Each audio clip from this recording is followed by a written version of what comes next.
Well, everyone, it's Shane Kanto, your Wasteland reviewer, and I'm here to review Season 7 of Rick and Morty. And yes, no Justin Roiland around, and honestly, still feels like the same show. I know that some people have been down on a decent amount of a handful of the episodes this particular season, but there's still some great stuff going on. I know a lot of people hated the rise of the numbericons, which was a bunch of so many number and letter puns and stuff throughout that episode. Not gonna lie, I had fun with it. But I feel like Rick and Morty's continuing its thing. It does deal with some of the bigger picture issues. Like, there is one particular episode that focuses on, like, Rick Prime and that element that was unmorkrickin.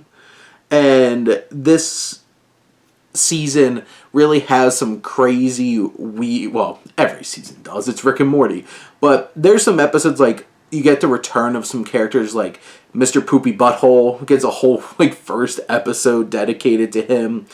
You get to deal with, like, the president of, like, and trying to, like, woo Dr. Wong and everything, which was an interesting thing. I love Keith David keep popping up as the president in this show. He's fantastic.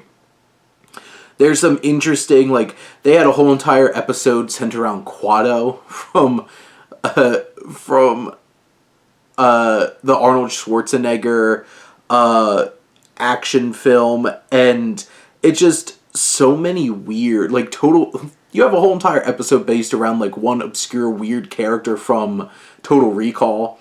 And I do have to say, though, the last two episodes of this season really killed it. Mort Ragnarok, which was a strange, like, loop of, like, dying, going to Ragnarok, and this whole entire thing, some crazy scheme that Rick had, which just kept getting bigger. It had a Yeti in it. It had, like, all kinds of craziness that keeps spiraling, and then him getting together, like, a gang of, like, mighty cryptids and stuff like that.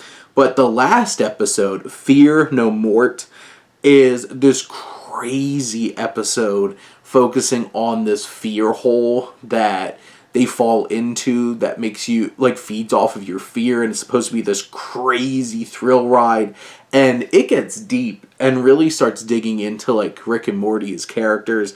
There's definitely a couple of episodes in this season that had, like, the slow music montage scenes that bring the show so much more weight than it has any right to have. And those were some of the episodes that really got elevated in this particular season. But, like, this, and in particular, the whole episode, That's a Mort, where it's, like, turning people into spaghetti and eating them. Like, it had this whole Soylent Green parallel to it, which also had one of those, like, musical montages. That's the thing. Not every episode hits on the same level. And it never has. Like, there's always episodes that are much better in a particular season of Rick and Morty than others, but this show still kills it with some amazing episodes that are really creative and interesting and crazy, and it continues to dig into Rick's loss of his wife, his relationship with his daughter. I feel like there's a lot less summer in this particular season, and even a lot less of, like, there's a little bit more Beth, but lot less Summer, and honestly, particularly Jerry. I don't feel like there's a whole lot of focus on Jerry in this particular season. But in general, I think there's a lot of Rick and Morty, a lot of focus on them, and they have a lot of crazy adventures. So I think this is another win of a season. Sure, skip some episodes if, like, the scores, like, on IMDb scare you, but there's definitely some great ones in Season 7.